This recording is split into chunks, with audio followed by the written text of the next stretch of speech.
The content herein is for informational purposes only, not intended as medical advice, diagnosis, or treatment, and is not to be substituted for direct advice from your doctor. Today's LymphCast program is proudly sponsored by VitaSupport MD, the makers of Vein Formula 1000 and Lymphatic Formula 1000. These MPFF-based nutraceuticals are backed by science and recommended by doctors specializing in venous and lymphatic disorders. Visit VitaSupportMD.com to learn more.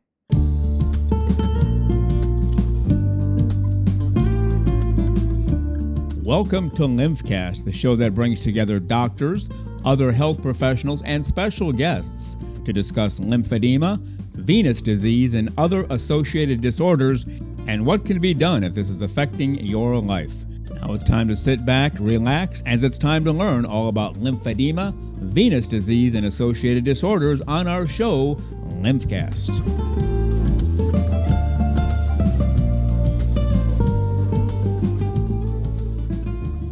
Greetings and welcome to our LymphCast show, episode 16.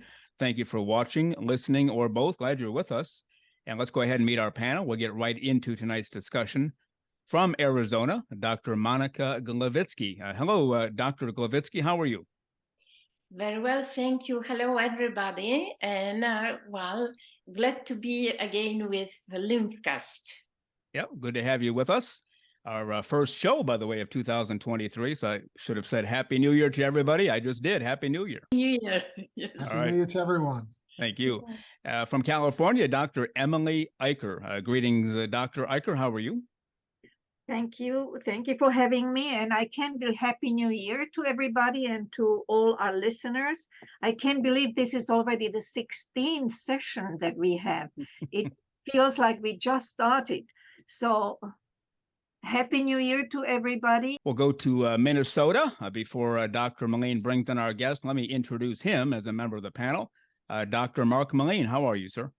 Good afternoon, Paul. Thanks for hosting, and Happy New Year's and peace to everybody in 2023. John, thank you again for creating this LymphCast educational seminar, and it's always a pleasure to participate.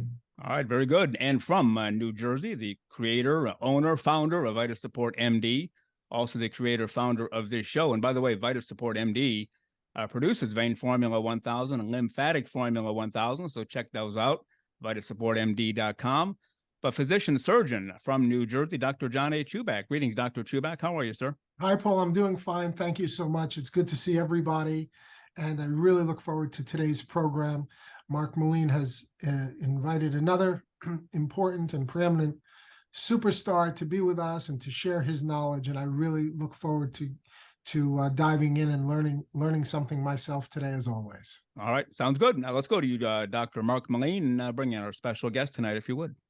So the introduction for Frank's going to be relatively short. Gentleman that I highly respect, I know well as a good friend as well as a colleague in wound care. He's a national wound care educator. He's an expert in a number of fields. He's a certified lymphedema therapist. He's on the board of the American Professional Wound Care Association. And Frank is a national expert in thermography and in near-infrared spectroscopy. And, I was very fortunate to be able to participate with Frank and Heather Hattrick down at Nova Southeastern University. And Frank was down there, parked, I think, down there for about 2 weeks, working on non-invasive imaging for fluid shifts and looking at just non-invasive ways to look at how we can detect and help patients in both space flight, that's a whole other discussion, plus just how we take care of patients in clinics. So Frank is, now his voice is going to sound a little strained today because he's recovering from a little bit of a flu. And Frank, it's so kind of you to join us just off not feeling very well, but you still look great. And I'm so glad you're with us today. So with that, I want to introduce my good friend, Frank Aviles. Well, thank you so much, Mark. And I do want to say Happy New Year. Thank you for having me in this LymphCast. The other day, I just can't put them down. So this is the 16th episode, always learning something. I'm appreciative because this is a great esteemed panel. I was hoping to come here to learn something from y'all, but maybe we can have some dialogue. But anyway, thank you for having me. So Frank, let's start right back with your background. Where did you start and how did you arrive at your national prominence today? Well, I do have to start by saying Mark and I have lectured a bit, and I usually tell him I'm the guy who does the basic stuff, and he does the more advanced information. And so it goes really well. But just to let you know, I've been in the wound care field over 32 years, and I just like to help patients. I see there's so much disservice out there, and I want to change what we see, what we treat. It wasn't until 2010 that I started looking at lymphedema because I know that edema actually has negative effect on healing, not just in wounds, but also total knees, total hips. And throughout the years, I've seen the changes that you see. But it wasn't until 2010 that I started getting certified in lymphedema. And soon after that, the Academy of Lymphatic Studies kept asking me to teach it. And so it was a patient actually that encouraged me to help others. And so in 2012, I started teaching at the international level. And so what I like to do is concentrate on the basics. I don't want to get too far in advance because if we forgo the basics, then the patients will not get the treatment they need. So tell us about now, when we look at your names behind your letters, like I have DAD for dad, and you've got this whole alphabet soup. Tell us about the alphabet soup because it's taken a lot of hard work to achieve that. So, funny story about that. Back in the early 90s, companies asked me to teach, and I just kept stalling them. And so I said, nobody's going to listen to me if I don't have credentials. And they said, okay, we're going to wait till you get them. And so I started getting the credentials so I can be recognized as somebody that knows what they're talking about. So, of course, PT, physical therapy, that's how I started my career. And then certified wound specialist, CWS, which is through the American Board of Wound Management. And I didn't stop there. I had so many great opportunities. I used to have the wound care certification, WCC, but of course, after a while, I ended up having to pick and choose. And I'm a fellow of the American College of Certified Wound Specialists. Then I started working on the lymphedema side, and we have the certified lymphedema therapist, which people can attain that. And actually, one of your last episodes, one of the doctors said something about wanting to go through it. So I would love to, teach it, but it's a very intense course. It's a 135-hour course that you have to complete and pass. Once you finish that and you pass the test, the written part, and also the hands-on, then you can sit for the LANA, the Lymphology Association of North America, which is the national credential. And so I also attained that along with a few other credentials. I feel like I'm talking a lot when I talk about those credentials, and there's more letters behind my name. But all in all, I realized that, and there's a study out there by Sokolsky that shows that if you have a certification in your field, you know more than the rest. And so I took that by heart, and I just kept taking certifications. Well, you and I had the good privilege to present in Philadelphia this spring at the American Professional Wound Care Association. You're on the board. You've been on the board now for what, three plus years? It's been about 3 years. And so I would, this is a very highly respected wound care board in the United States. And for you to be a board member and the recognition of the importance of lymphatics, being a certified lymphedema therapist, I really respect the APWCA for putting you in that board position to emphasize lymphatic component of wound care. So tell us a little bit about two things here. About your activities on the board for the American Professional Wound Care Association, and then where you see lymphatic importance in terms of helping wounds to heal. Mm-hmm. Those are great questions, Mark. So let me start with the APWCA.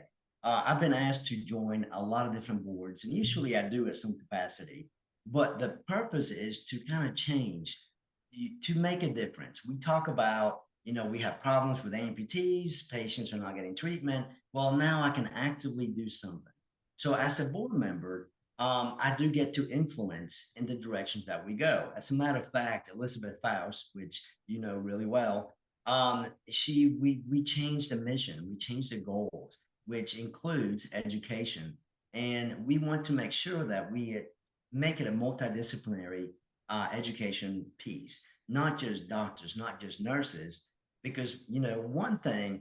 I was in an invitation group only, doctors and nurses and all that, and they presented some information, and I had to stop and ask them. You know, you realize that every study that you publish, the team is only the nurse and the doctor. You don't have anything about anybody else, podiatrists, therapists. You know, so now I can have a seat at the table and make sure others have the same opportunity. And so the other question that you asked about lymphatics, Heather and I have been actually publishing for a long time because we knew that if we can combine wound care and lymphedema, the outcomes will be wonderful. And so back in the days when we started publishing, people didn't even know what the lymphatic system is. And the other problem that you look into back then, we didn't know that, you know, now there's lymphatics in the brain. And now we know that all edema has a component that could become lymphedema. But back then, that's what we were preaching. And so the big dilemma that I saw is that you send a patient with lymphedema and a wound to a lymphedema therapist, and they'll say, there's a wound there. I can't touch it until you heal the wound. And that was so frustrating because you can heal those wounds faster. CVI patients, when you look at the healing rates in wound care clinics, they're there for months. I've seen patients that horrible CVI wounds heal in a month. And it's just the lymphatics, just treating the lymphatics. And so, yes, if you attach the lymphatic component to your treatment, you're going to do much better. And I can give you examples after examples, but it's just getting people to that point to consider it. And just for our listeners, I'm going to clarify, Frank brought out a very common acronym that we use, CVI, chronic venous insufficiency. So that would mean valves that don't function correctly, because we know when the valves don't function correctly and people have long-standing varicose veins and then skin changes, their lymphatics don't work as well. And that's where your gifts and your talents especially thrive for patients that have dysfunctional lymphatics with skin changes, with vein changes. So we can get, you know, John Schubeck and his colleagues to be able to treat the veins that don't function, and then experts like you to be able to help manage the lymphatic component to accelerate the wound healing that you're speaking about. Now, the other hat that you wear is the other board I know you're on is SALSAL, or Saving Limbs, Saving Lives, which Desmond Bell started. And I think it's interesting because you and I have had this conversation, and Monica and Emily and John and I have all talked about this, about almost all diabetics with diabetic foot ulcers also have lymphatics that don't function.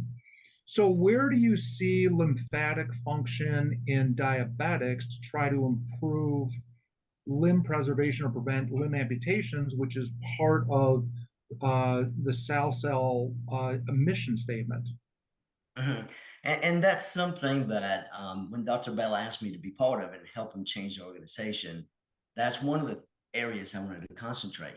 It's not just about arterial, which that's what Dr. Bell is talking about, which is you have to concentrate on that. But, you know, since I met you, Mark, and since we've been collaborating a lot, the way I do wound care is a lot different.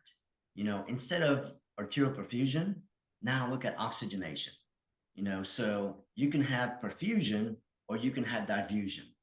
And so we can take machines to figure out the oxygen measurement at the skin level.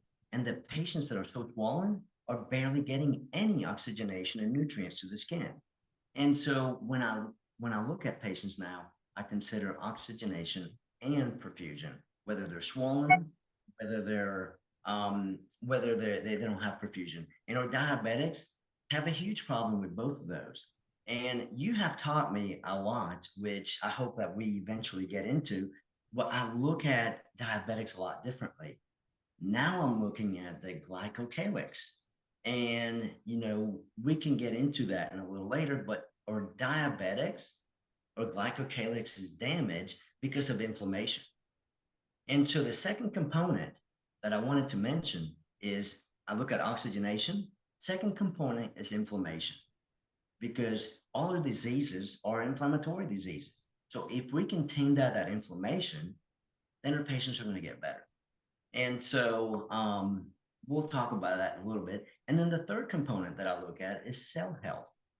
Whether it's nutrition, in the wound care world, we both know that everybody concentrates on protein, but it's more than that. It's more than just giving patients protein. We got to look at a holistic approach. And so there's things that can decrease inflammation, but also restore that glycocalyx damage. So. In John, John being a cardiac surgeon who has operated on many diabetics in his career, it's interesting, John, because you think about how people are always thinking about oxygen delivery for cardiac myocytes, and yet it seems like we're failing when it comes to getting oxygen perfusion to cells in the feet at the microscopic level when we're thinking a lot about the macroscopic. I mean, do you see kind of the analogy, John, between the diabetic foot and the diabetic heart in terms of what you were doing to get perfusion to that level? Oh, very, very much so. And diabetes, for the vascular surgeon, cardiovascular surgeon, is notoriously, the first thing that comes to mind is microvascular disease. It's small vessel disease. Now, small vessel disease doesn't just refer to disease below the inguinal ligament or below the level of the knee, talking about tibials and so on and so forth. I mean, truly microvessel disease at the level of the microcirculation. And so, of course, these are essential components in healing. If we don't get oxygen transferred into the tissue, unloaded, it has to be unloaded into the tissue where it can function, then you don't get life. This is where necrosis lives. This is where gangrene thrives, is in an anoxic environment, in the micro environment. And so this is essential. And again, Frank is bringing up so many beautiful points, and so eloquently, I have to say. One of those points that he touched on also, Mark, is something that's been a pet subject of ours, is the concept of nutrition and malnutrition. And that even now, in 2023, in this new millennium, we still have physicians, unfortunately, who don't understand that the obese patient can be a malnourished patient, and that there are many patients in our country who are unfortunately overfed and undernourished. They have a massive caloric overload, and simultaneously an equally abundant, if not more abundant, nutritional deficiency. And this concept has to get through to physicians and clinicians around this country, that there is a difference between calories and nutrition, and that without nutrition, wounds don't heal. Oxygen is an important component in healing, but it's not the only component in healing. That's a very, very complex mechanism. And if the patients aren't being nutrified, they won't heal. And as we in this group know very well, many studies have been done on wound healing, even in obese patients, diabetic patients, et cetera, that when you start looking at micronutrients, these people are almost completely bankrupt of them, completely devoid of them. So trace elements and vitamins A, D, E, K, C, et cetera, these are essential for wound healing. These are the building blocks of life. Vein Formula 1000 and Lymphatic Formula 1000 from VitaSupport MD are backed by science and sold in doctors' offices. If you're a physician who may be interested in prescribing or selling these excellent nutraceuticals, please call 862-246-7877 to speak to a representative today. Really a good opportunity to tap into Monica's extensive research because it correlates really well with diosmin, hesperidin, micronized purified flavonoid fraction component to wound healing, which again I think is vastly underrecognized in the United States. However, in the European experience, it's a standard of care, right, Monica? Absolutely. Well, I think that talking about nutrition is very MPFF is very close to it because it's the flavonoid family. So certainly this is something that in a way, these are substances that we get with the fruit and vegetables, and this is well known how important it is for the health and especially vascular health. So of course, but MPFF because of the quantity of flavonoid fraction included in this compound, and because of the micronization which favor the absorption of the flavonoid, and absorption was always the issue for these substances. So that's why the MPFF is acting better, and it's recognized for the healing property in a way. And just recently I was looking, there was the of course a huge like endovenous revolution, and with the studies in venous leg ulcers, and there was a famous EVRA study that proved that early intervention will give you the better healing of the ulcer. And actually, I was looking at the what was the relative risk decrease with the early intervention. This is exactly the decrease that we observed with MPFF in the meta-analysis that we had, including 5 huge ulcer studies.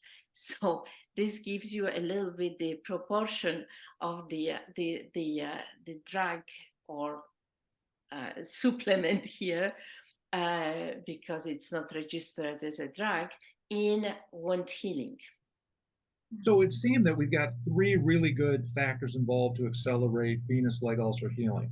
We've got ablation of veins that don't function. We've got management of the micronutrient components, especially with MPFF based on data that you're referring to, Monica, where independently that data can show us an EVRA-like effect. And then the other big thing that continues to be not called out is lymphatics. And, this again is your sweet spot, Frank, where, as a certified lymphedema therapist and as a prominent national wound care educator and treater, that if we do lymphatics, MPFF, and vein ablation, then we get the best outcomes. The thing that a lot of people struggle with is, how do I do lymphedema treatment and wound care treatment at the same time? We just dealt with this within clinic a couple times today with patients where the lymphedema therapists are struggling to do their wraps, and the wound care people are struggling to do theirs at the same time. So help educate us on how we can start to change that at a national level, Frank. Well, that's a question that a lot of people have tried to do. Some people, it can be done. There's different models, but the best, easiest model is to have a lymphedema therapist like right outside your door. So that way, because we have to work on their certain plan of care, we can't be at the same time and we can't duplicate services. And so every setting is going to be a little differently, but also that's the best way, because on the lymphedema side, of course, the Lymphedema Act, which was passed, but prior to that, and if we treat somebody, we have to take care of the dressings. So in the wound care center, the dressings are kind of part of the treatment. So you can kind of work together when it comes to that. You just got to decide who sees the patient first, who's going to wrap them and all that. So it can't be done. Now, For other options, what we're seeing is that patients are having a hard time with transportation. And definitely all over the East Coast, there's therapists that are going mobile, where they're going to the patient's house to take care of those patients. And so, and in a small rural town, I had to do the best that I could when I first started. So I was actually working for home health companies. And so I would go to the patient's house. Explain us in so you see the patient coming with the ulcer, and you see that it's obviously a lymphedema component in it. So how do you proceed with the dressing? So you because compression, of course, is applied over the dressing, but do you have the possibility to have the lymphatic drainage within the physiotherapy with the dressing, or how do you do it? The best way to do is to just put a 4x4 over the wound and do your lymphatic drainage. And when you're finished, put the dressing on there, because you're going to have some drainage come through the wound, and I'd rather not. I'd rather have that dressing fresh when he leaves or she leaves the clinic. When it comes to the compression, you have to get creative, because it may be that you have to do a multi-layer compression below the knee, and above the knee, you got to do something else. What we typically like to do is short stretch bandaging, which is component dressing, and it goes all the way from the toes all the way up to the thigh. The thing is, by the way we teach it, is you have to change it daily, because your main lymphatic drainage is moving fluid, and the compression is maintaining what you just accomplished. So by the end of the night or tomorrow morning, that leg is going to decongest. So you're going to have to take that off and redo it, do manual lymphatic drainage, and take off the slack. It gets complicated at times too. But what I do want to say is, we know this from venous leg ulcers, that the patients may not be as compliant, but that's only as good of a job that you do in the forefront and making sure that your goals align. Because if the patient bought into it, we teach them how they can wrap themselves in an event that they need to until they get back to the office. Frank, you brought up two really important points. One was the thigh, because you and colleagues have taught me so much about having to treat the thigh. We know the leg has almost a sucking mechanism to pull fluid up, and if you activate the thigh, you can actually markedly decrease the edema at the ankle. So thank you for teaching us about that. I think that's a critical important. Don't forget about the thigh when you're treating the leg. And then the other thing is, tell me what you've talked about, short stretch elastic, which is different than an ACE bandage. ACE bandage being like a tourniquet. What do you think about Velcro inelastic wraps also in terms of for wound care? I think that's a great option, because if your patient is draining a lot, it may be that that's just a good way for them to replace a dressing, and it may be something they're going to wear. If the patient has never worked compression, anything snug they're not going to like. So this could be a startup, and actually, depending where you work across the country, it may be something that's covered, whereas the short stretch bandage is not covered right now. And we'd be remiss not to talk about lymphedema pumps. And clearly they have a place in treating people with lower extremity lymphedema with wounds. And so from your standpoint, where do you see lymphedema pumps playing a part in conjunction? And can they actually replace a lymphedema therapist? So you might want to wait until I finish my statement before you make a judgment. But initially, we did not want the pump to be used, because back in the days, when you look at the lymphatic world, think of it as 4 states, and there's no entry. There's a guard at every state. So if you put a pump in one of the states, it's not going to move the fluid anywhere else. It may move it to the genitalia. So, which now you have genitalia problems, and it's a little harder to treat. But In the beginning, we didn't talk about pumps at all. Now we change it to, let me do the initial phase of it. Let me do the intense. Let me get it a little bit more manageable. And then we can add it a little later. But in my rural town, I can't get to a lot of people, and that may be the only option. And so I'm going to tell you a story about the first patient. And we had a lady that had a radical mastectomy before I met her. It was about 15 years before I met her. And she was wearing a pump 3 hours a day. And so we all know that when you have the accumulation of protein due to a lymphedema, that it starts, here comes inflammation again, but it starts irritating the skin, you get skin fibrosis. And then on your last stage of lymphedema, you get wounds, infections. But this lady never got infection. Her skin was supple and she never developed fibrosis. So did it keep her from getting worse? Yes. And then when I got to her, she got a break because now she doesn't even use the pump anymore because she knows how to manage it. So pumps have a place and the technology is changing. So I can't wait to see what's coming out because as we know, there's different types of pumps now. And so I really believe that one day it can help the lymphedema therapist, but I don't think it will replace the therapist.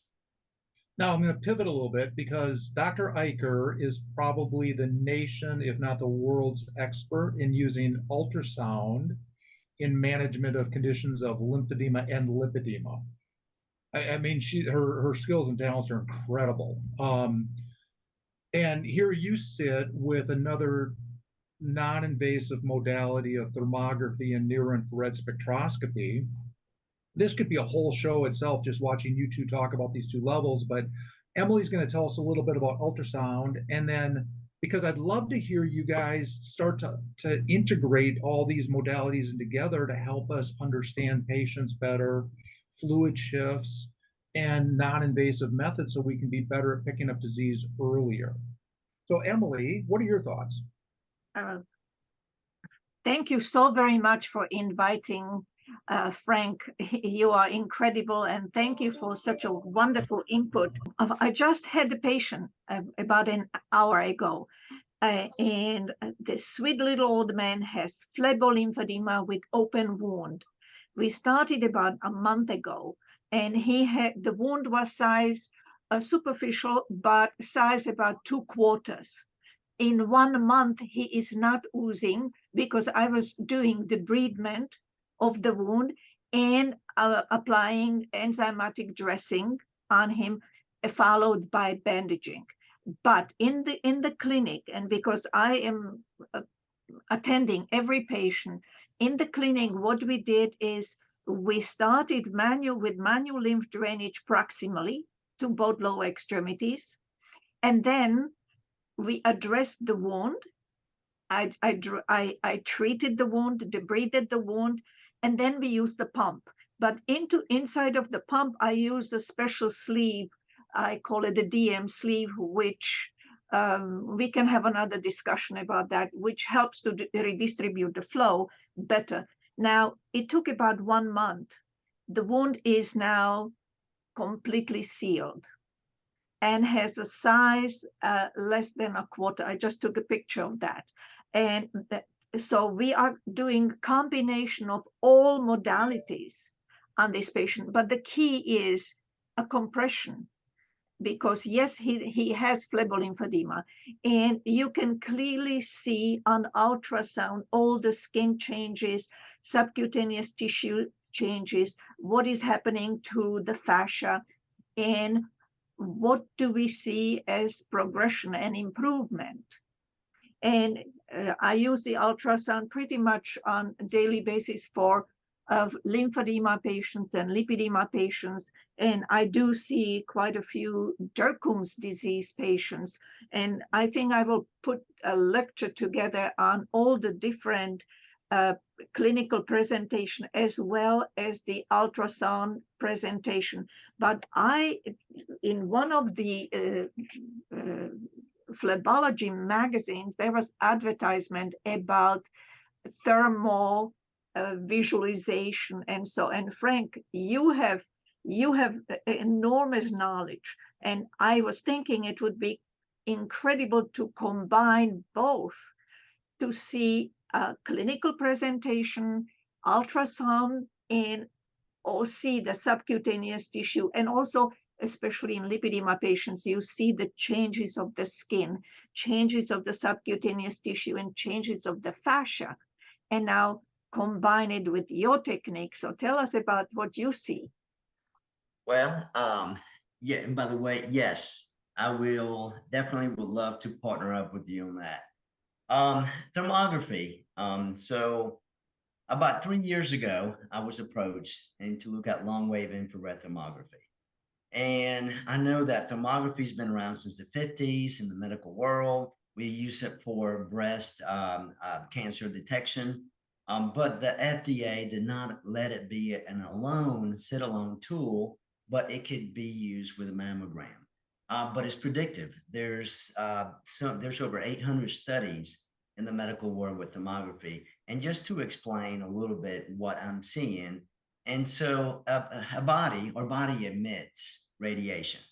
And so when we're looking at radiation, we have different devices to look from ultrasound, X-ray, but the infrared, it's right on the invisible spectrum of that electromagnetic spectrum. So I'm picking up radiation with my device being emitted from the body. And the software will make that into a temperature gradient that you can visually see. So you can call me the Jim Cantori of wound care and lymphedema. And so you're actually looking at whether the body's emitting warmer or cooler.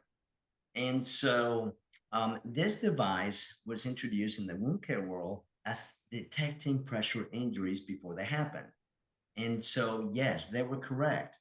But my thought was when we first met was there's so many inflammatory diseases. Why can't I rather use that on the outpatient side? And so in the 3 years that I've been using it, and again, there's no randomized controlled trial. So, this is just evidence from case studies and what's published out there. But it's been used for so many things. So let's just talk about infection. I'm able to, at the point of care, find a wound that has necrotizing fasciitis or gas gangrene on day one. And I've proven that going to the ER, the OR, and everything. So it kind of gives me an intense scale. So the more intense, the worse the problem is. And so patients after patients, I've been able to capture that. And what it does, it's allowed to save limbs because now I can say, Doc, look at this picture. We got to get him in the OR now. And one patient was going to go home. And within 2 hours, we had him in the OR and we took off the whole back of the thigh because he was that infected. And so now we have a device that picks up this radiation. And so think about also patients with pyoderma and vasculitis. We're able to calm down. And I did some case studies where we treated them with prednisone right off the bat, and within a week they were controlled. And so we looked at pressure injuries. I'm also looking at for swelling because it shows a little cooler, but also I can look for hypoperfusion. And so this technique, and again, now I published another article. We're talking about darker pigmented patients. We miss so many problems, whether they're swollen, whether they have a pressure injury. And so now, based on the image that I see, it tells me if the patient has a problem or not. Enough that I'm working with a university now. We're writing a research grant on the health equity issue. But you name it, and it keeps it helps assessing. I can't say by FDA standards that it's an assessment tool, but it helps me assess. But it also allows me to determine if I'm on the right path and assess my interventions. So it's all about patterns. So whether it's hyperbarics, whether it's manual lymphatic drainage, whether it's debridement, I'm able to take images before and after to see if I'm on the right track. And I've proven that with manual lymphatic drainage, with debridement, especially hyperbarics. We had 2 patients out of the bunch that were not responding to the same pattern when we dove into it. What they had an infection, one treated with the wrong antibiotic, and the other one used an infection that nobody caught, and then osteomyelitis. But I do want to say, what I'm seeing when I look at these images, I'm looking at what's happening underneath the skin. It's not like an ultrasound where it can tell me the depth and look at the fascia, but if something is not right, it's going to produce a lot more energy. So in a nutshell, that's the thermography that I'm using, and that's just one of the tools. So, Frank, I want to go back to something you said because of melanin count within the skin, because I think we've all had signs, symptoms, examination to diagnose cellulitis versus inflammation. So what you're telling us is that thermography, despite melanin count, can help differentiate when there may be something of significance that we just may miss on our own visual cues, because our part of the electromagnetic spectrum that we can see is relatively limited. But this really widens what we can see to help us in terms of diagnostic capabilities. Yes, and so a couple patients come to mind, but long wave infrared does not, the melanin count doesn't affect it, because I'm not using the light to bounce back and have it, because melanin will reabsorb it. But what I'm looking at is the heat that's being produced on patients. And so you bring up an interesting point, because I've had patients that I've gone back to the team and say, they're not ready to be discharged, because what we look at is visually the redness. Well, when that redness is going down, everybody thinks that we're heading in the right direction. But in reality, when you look at the heat being produced underneath the skin, they may be wrong. Patel, 2019, was trying to figure out the biggest problem that we have in lymphedema is it an infection or is it dermatitis? And so they were looking to see if they can find what tool would be great for cellulitis, and they really couldn't come to a conclusion. But I'm going to tell you, I got pictures of patients that I can tell you, yeah, it's cellulitis or dermatitis based on the amount of heat being produced. So now we can save on antibiotics, treat them faster, and sometimes people hold treatment until that infection or the antibiotics are gone through the system. Vein Formula 1000 and Lymphatic Formula 1000 from VitaSupport MD are backed by science and sold in doctors' offices. If you're a physician who may be interested in prescribing or selling these excellent nutraceuticals, please call 862-246-7877 to speak to a representative today. Do you think that the follow-up of the lymphedema patient should include routine-based thermography and ultrasonography? I'm very interested in the ultrasound, yes, because I want to see what the tissue content, what's happening in the tissue. Thermography, I use it a lot because, so for example, before I treat somebody and I scan them, most likely, if it's below the waist, let's just say the legs, they're going to have a certain pattern. When I'm finished with that treatment, again, I'm moving fluid and I'm helping the lymphatic system. So I expect a different pattern after I'm done. And so, yes, it kind of guides me to see if I'm in the right direction. We had a patient in Houston that I went to help a doctor, and he didn't give me the right pattern. Now, he was a chronic venous leg ulcer, complicated with arterial insufficiency, non-operable. But he didn't give me the pattern. And I just kept asking. And finally, I said, sir, are you taking any medications that you haven't told the doctor? And he said, yeah, I'm taking ibuprofen, and it's like 1,000 milligrams a day. And so what that was telling me is that the body inflammation is being controlled with medication, but it's not giving me the pattern I was looking. And I do have to add something else. There's studies out there that looks at the temperature of the wound bed and the peri-wound skin, and it can tell you if you have a healing potential. They've only looked at pressure injuries from that study, but it can be done with others, because when I see a temperature pattern on the wound, I know we're heading in the right direction. I think I will just add maybe combination of the ultrasound and thermography would be an very interesting aspect because there with ultrasound, you cannot assess the improvement other than maybe reduction of the volume and so on. Not the subtle changes in temperature as you see in thermography. So I think combination of both would be ideal.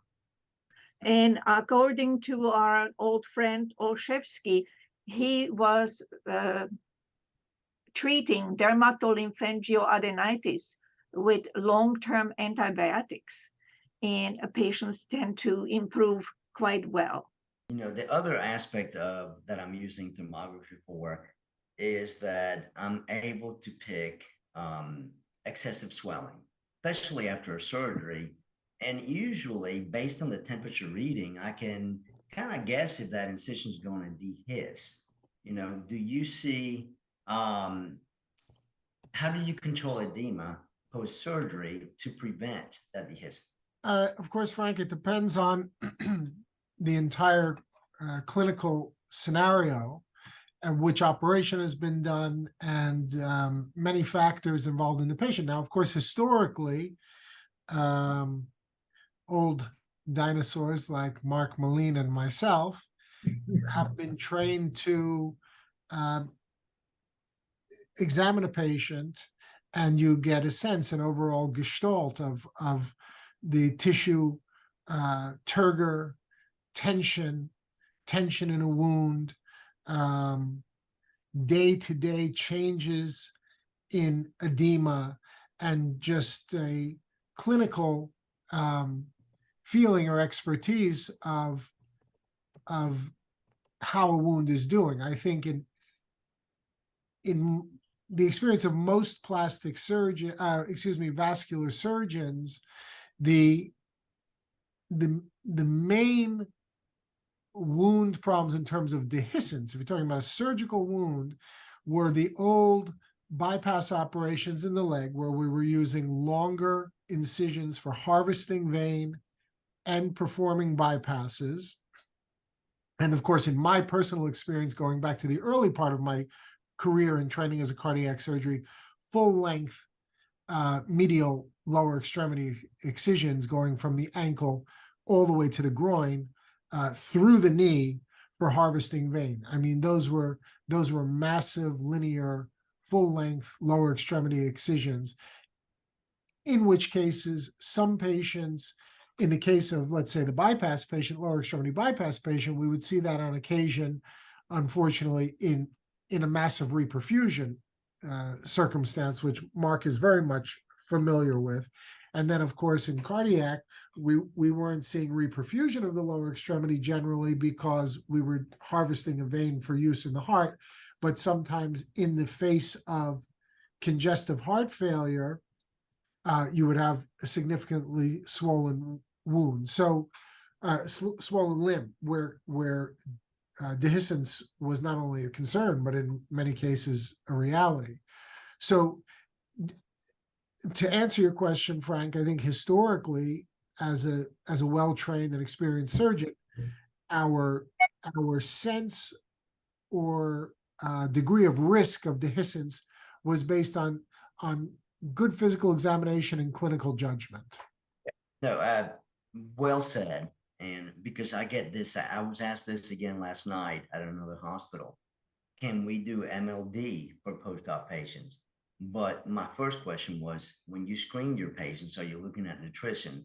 Because what I've seen is that poor nutrition really impairs that healing process. And now with Mark talking about the glycocalyx I'm going to tell you that restoring that glycocalyx, diabetic patients usually have that hyperglycemic state. Every patient I've seen in the hospital that had hyperglycemia and had surgery, they dehisced. And I think it has to do with, again, the glycocalyx and restoring that. Well, and I think the other thing is if we start looking at albumin levels. So albumin levels clearly are a pretty significant part of the glycocalyx in terms of preventing fluid shifts into the cell, into the lumen. So we have to stop looking at albumin strictly as a measure of nutrition, and also a significant part, but also as a significant part of tissue edema. You're going to get edema much easier if your albumin's low, because you're going to be more hyperpermeable. I think this is right back to, what Monica has devoted her entire career to, is with micronized purified flavonoid fractions. We know that helps decrease permeability. And so there's clearly data that's been published in Europe that preloading cardiac patients, there's one paper out of Turkey, preloading patients before vein surgical procedures or endovascular procedures, decreased risk of blood clots, but also they all heal better. And we know there's data that Monica's already pointed out that patients with venous leg ulcers using MPFFs does help those patients heal easier. We see the split about 8 weeks out, if I remember correctly, Monica, on the studies. So the thing I love about today's webinar is that we're hitting on all three things that are so crucial to stuff that we deal with every day in our clinic. We're hitting on the nutritional component, especially the micronized purified flavonoid component, which has very sound data. And then we're hitting on, John's area expertise with treating upfront and early based on the EBRA and the ESCAR trials. Also based on the 2014 guidelines that were published in Journal of Vascular Surgery that Monica was a part of. Her husband Peter was a part of. Tom O'Donnell led that study, or led that great review, and then the European review that just came out in 2022. So we've got good sound data about micronutrients, about treating veins early, and then you add in the lymphatic component, which I think is the most overlooked part. Wade Farrell wrote a great paper in 2010 about lymphedema being the missed part in wound clinics. And Caroline Fife, who we both love and adore, has talked about lymphatics for her entire career. So I just, again, applaud John Schubeck for putting together this webinar to give us the opportunity to talk about lymphatics and really start to get into wound clinics and our wound colleagues across the United States. And Frank, you're such a great ambassador for our wound colleagues in the United States to get them this information about how this trifecta is so critical to accelerating wounds, improving outcomes. And I think ultimately, if we start to do some economic data, we're going to show we can heal wounds at a better cost point quicker. Now, that has to be proven. We got to do the hard work on that part. But I think there's a great opportunity out there. Now, Paul, you had a question for Frank here before we start to wrap up. Yeah, sure. This is a question anybody on the panel can ask, but Frank, I'll direct it toward you since you're our special guest tonight. And I ask questions as the non-physician here. I never went to medical school. I'm not even sure if I ever set foot in a medical school to have lunch. I don't think I have. And so that's where I'm coming from. You talk about wounds a lot, and a lot of our guests have, and I know Dr. Moline has quite a bit, Dr. Schubeck, Dr. Glovitsky, and Dr. Eichler have as well. And I'm not sure what that means, so I'm asking for medical people. Like the other day, I was in the garage tooling around and scraped my leg, got a wound. I'm already healing. I'll be fine in a couple of days. No big deal. I'm guessing the wounds you're talking about are a whole lot more serious. And are they tied to everybody who has this disorder or one of these disorders? Is it rare? Is it fairly common? Is it internal? Is it external? Maybe just give us a quick synopsis. I know you can go on for hours answering those questions, but just in general, what does a wound mean when you relate it to the lymphatic system and all that the doctors are doing? Great question. And just to let you know, Paul, I'm not a physician either, so okay. I'm in your group. All right. But a wound is just a break in the skin integrity. And of course, when you're little, you heal. And not many people worry about that, but that same mentality can get you in trouble. So as we get older, especially in the lower extremity, we have comorbidities. You may have diabetes, you may have venous disease, and all these things can play a factor in not allowing that wound to heal. And so if it doesn't heal in a timely fashion, then you may see problems. And if you're a diabetic, if that wound's open for 30 days, it's 4.7 times more likely that's not going to heal and get infected. And then most people, Dr. Schubeck mentioned this earlier, but in the outpatient world, half of the diabetics are malnourished. And if you look at today's what's happening, we can't afford those expensive food that are healthy. So we're going to buy the double cheeseburgers, and so we're not allowing the body to promote healing. And so there's a whole variety of it. They say 80% of the wounds that come to the clinic are venous, but what we're seeing is 80% are more diabetic. And now we're complicated. So what happened to you is great. I mean, not great because, you got hurt, you got to be a little less clumsy. But when most people, in 30 days, if they're not healing, they're going to have a problem. Okay, so the wounds you're talking about are not necessarily caused by the lymphatic disorder. It's something unrelated to that, but then it exacerbates from there. Well, yes, it's kind of which one comes first, the egg or the chicken. But once you have a wound, we know there's studies that shows that the lymphatic is not as working as well. Okay. And so we're going to help it a little bit. All right. Thank you very much. I'll turn it over to the doctors to take it from there. Thank you, Frank. Thank you. Can I have a question, Frank, to you? You have such an extensive experience with the wounds. And so it's 30 years, right? What is your impression? Do now you have the better healing, less recurrences, or this is absolutely the same as the moment you started the practice? Great question. And so when I used to be young, I think that I think we're missing the mark. And that's why I wanted to join Save a Leg, Save a Life. I think that we're doing a worse job at taking care of wounds, but also back in my days, the comorbidities, maybe 1 or 2. Now I think the average is more than 7.5 or more. So patients are living longer, they're sicker.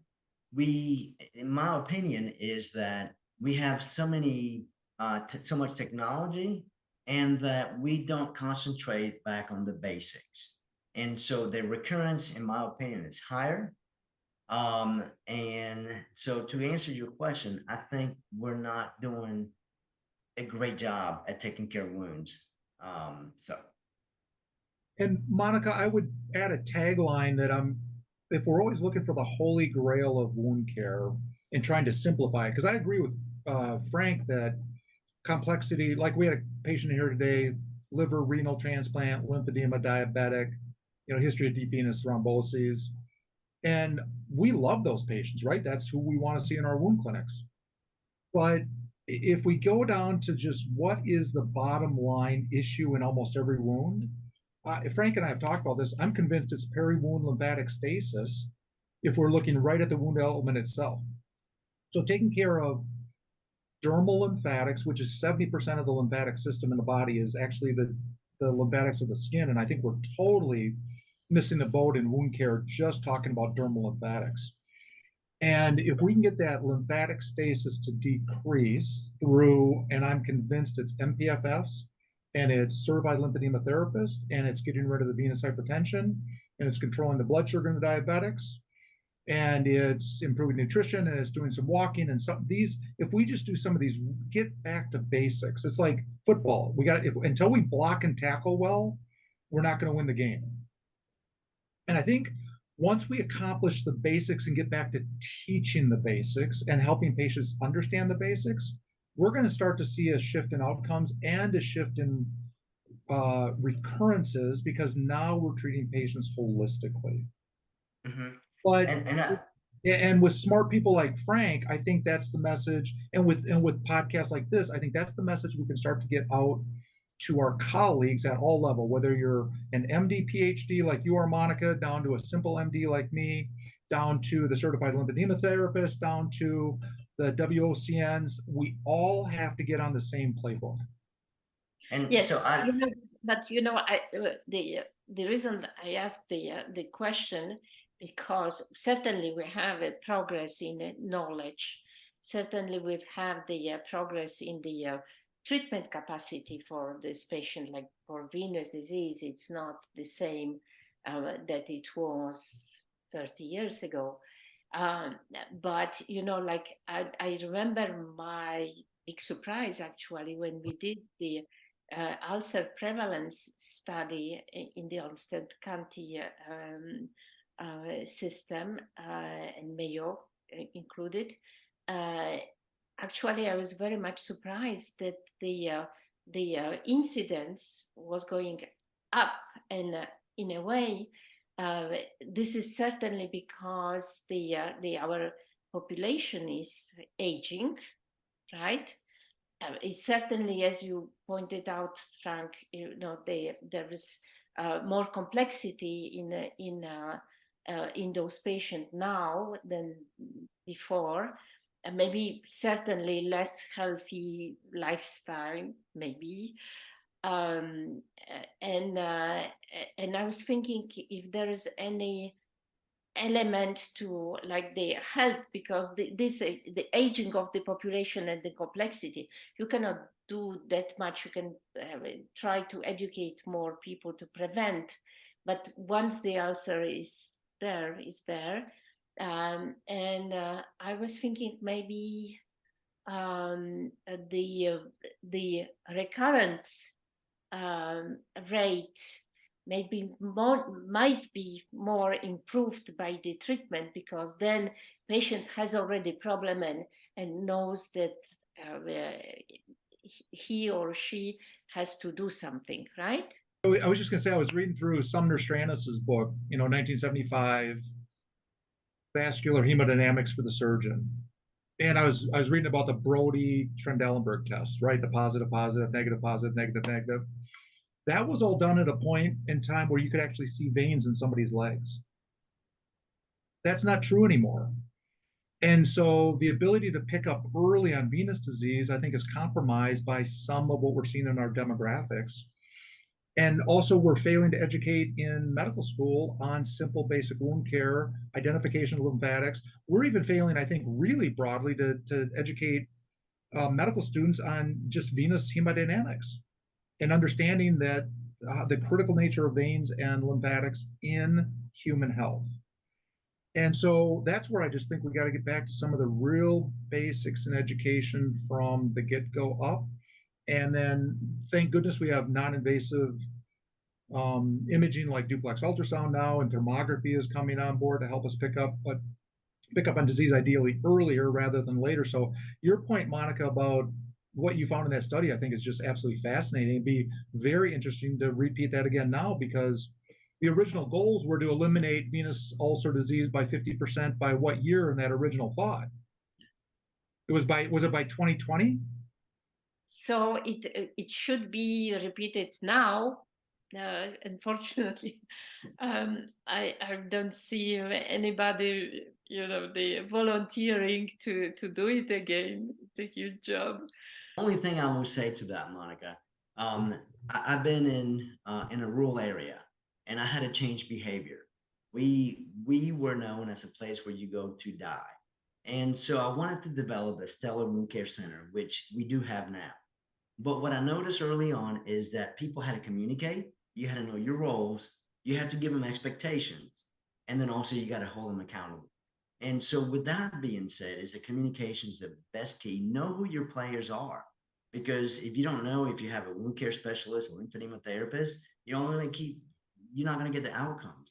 And so that's just a little take on it. I think that we don't communicate, we stay in our shell, and we don't know who our players are. And if you don't know what your healing rates are, then you don't know that you have a problem. I'm going to jump in if you don't mind, because I think this has been a really, really fascinating discussion. And the more episodes I do, the more episodes I want to do, because, I'm learning so much, and I think the discussions are just truly mind expanding. But in this moment, what I want to share is the complexity of this problem, in the sense that I agree kind of with everyone all at once. I agree with Mark when he says we need to get to the basics, back to basics. And I apologize for that noise, but I couldn't agree more how essential it is that we teach our medical students really great physical examination, proper diagnosis, differential diagnosis, treatment of simple wounds, referral of more complicated wounds to the right person.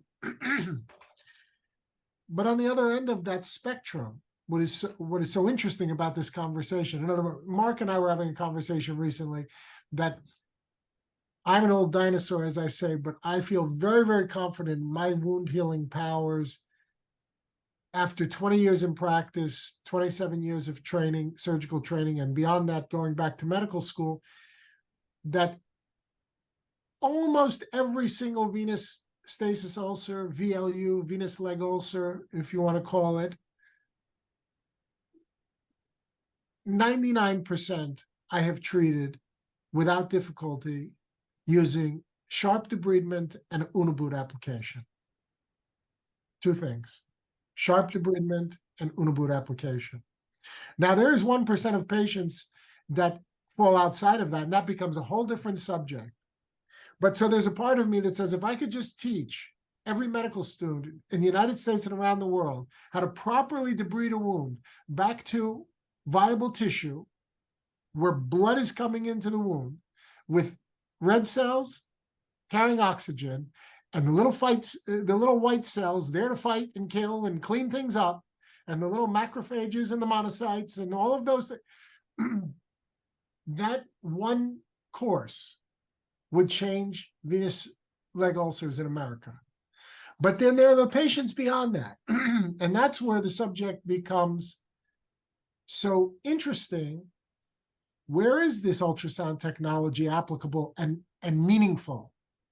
And where is thermography applicable and really meaningful, where it's not just interesting and exciting and cool to look at, but where, in cases that Frank is citing, where they've really led to an important addition to the clinical milieu and the clinical situation? When are these very, very high-tech biological grafts, non-autogenous grafts, really useful, other than in the world of making money for the companies producing them and the physicians applying them? But there's a role, certainly, or for these enzymatic agents that are being applied to the surfaces of wounds, and so on and so on and so forth. This field has become a multi-billion-dollar field affecting millions and millions of patients. And as much as we'd like to only focus on the old school basics that Mark and I trained with under giants like Peter in the world of surgery, we know that that will not get to the limits of the patients who need our help. And then the question is, how and where do we apply only at those extremes of wound healing these extremely advanced, extremely high-tech, extremely complex, and in many cases, extremely expensive advances that we have seen from industry and from scientists and from good studies and so on and so forth. So to bring it together, I don't know how well I'm making my point, but it is a very, very, very challenging environment. Not to underutilize the old school skills, which we see, and not to overutilize the new aged skills, which we certainly see, especially when it's driven by finances. And it becomes, as my old professor, Dr. Hicks at Rochester used to say about cardiac surgery, it's all about the story of the three bears, when it comes to blood flow. It can't be too little, it can't be too much, it has to be just right. So how do we find that just right moment in treating these challenging wound care patients? And I wish I had the answer to that, Monica, but unfortunately I don't.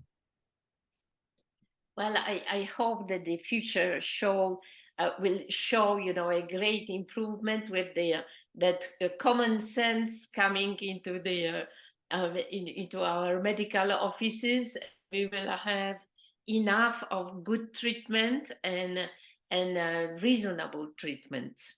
Common Sense sounds like an amazing course for the medical students to take.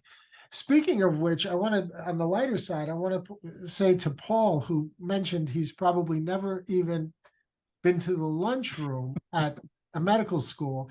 I have to say, not only was lunch my best subject in medical school, but it was also my favorite. Maybe I'll stop by the local one just to have a cup of coffee so I can say, I was in medical school back in the day. I'll be able to say that. You should. You certainly should.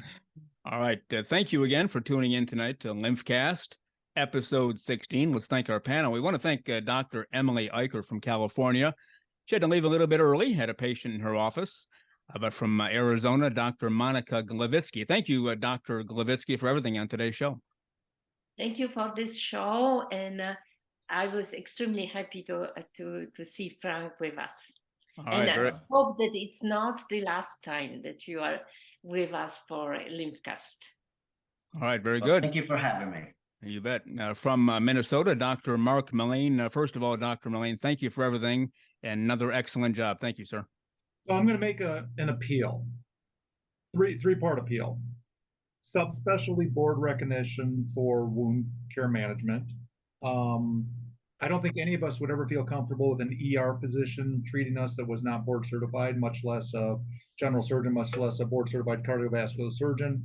And it's 2023. It's time that we now get subspecialty recognition in wound care.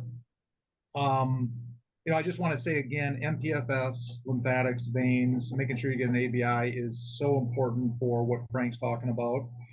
And my last third appeal is Frank and Liz Faust do a show called the Frank and Liz show, Frank and Lizzie show.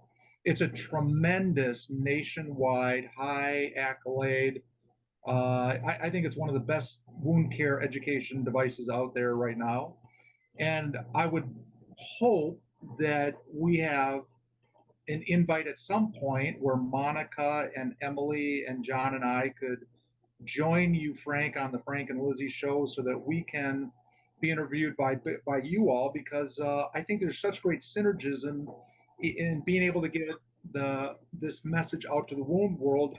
And you guys are the wound whisperers in the United States for being able to help magnify that message. So I don't know what I have to do, but Frank, I'll put your face on a shirt and wear it around to get on the Frank and Lizzie show at some point. Yeah, we hope you'll accept our invitation to be on your show. Yes, you're on, because I want everybody else to know about MPFF. Like I told you in the beginning, I do take it, and I see a difference. It's anecdotal, but I see a difference in a lot of things. And again, all I'm after is fighting inflammation, and like Mark and Cindy restore the glycocalyx. All right, Dr. Mark Mullane, would you take the honor of thanking our special guest tonight? Well, Frank, I just want to thank you both as a friend and as a colleague, and just a great guy for doing everything you are in wound care and treating lymphatics in the United States. So thank you for taking the time of honoring us with your presence today. Well, it was a pleasure to be here with Dr. Glavitsky and Dr. Trubeck and Paul and Dr. Eicher. So thank you so much. All right, thank you very much, Frank. We also want to thank the founder and the owner of Vita Support MD, makers of Vein Formula 1000, Lymphatic Formula 1000, the creator, founder of this show, the LymphCast, physician surgeon from New Jersey, Dr. John A. Trubeck. Thank you, Dr. Trubeck, for everything today. Thanks very much, Paul. I'm going to wrap it up with a couple of fairly quick thoughts. Something that Frank referred to, and bringing us back to the beginning of all of the letters in alphabet soup after Frank's name. And I want to congratulate him for all the hard work to acquire all those letters. I have a number of letters after my name. My father, who was a physician, he always encouraged me, if there's a piece of paper or certificate that is available to you, you should get it. And he said, some people will tell you that they're not all so meaningful. He said, but it's always better to have it than not to have it. At least you can say that whatever was there, you achieved it. So I made that my business to to be that kind of physician and Frank is that kind of physical therapist and practitioner himself. And I know the rest of our panel is too. But the reason I bring it up specifically is Frank also quoted, I think he said, I'm always taking notes here, Sukovsky. Is that correct? Who said along the lines of, if you have certification, he said, you know more than other people. Karen Sukovsky, and what she did is she looked at nurses. Of course, everything is nurses, but it's okay. But she said if you were certified in your field, you're 89% smart and 89% better care. But then if you had a certification in something else, you still provided better care than if you had no certification. Yeah, and so I love that philosophy, and I'm going to catch up with you after the show to get to that quote and where that was published and written, because I think that's terrific, and I believe in that. And the other reason it's important right now, I'm finishing up a chapter for Dr. Glavitsky for the new handbook, for the guidelines, and we're talking about accreditation for vein centers, and that's my take-home message in that chapter, that accreditation is better than not being accredited. Is it a perfect system? It's not. But do I think people should be accredited? I do, because at least there's a standard and there are guidelines, and that you can demonstrate that you are doing something in an effort to prove knowledge and quality and safety, and ultimately bring the best care to the patient. So it wraps up with Mark's final comment, which I totally agree with, that there should be board recognition in wound care. And I also think there should be board recognition in vein care, in phlebology, whatever they want to wind up calling it, an ACGME recognized board for vein care, because we are in a situation where in many ways, in these kinds of fields and many other fields within medicine, it has become a bit of the Wild West.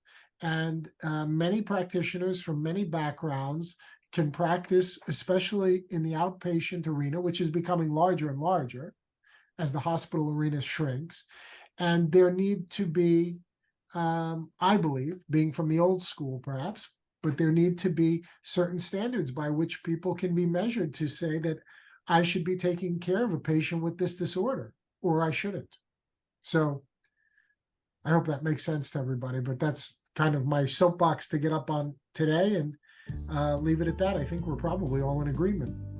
All right. Well, very good, and always well said. And thank you, everybody on the panel tonight. We had a great show, and we thank the listeners and the viewers for watching LymphCast episode 16. We'll see you next time for episode 17. Have a great day.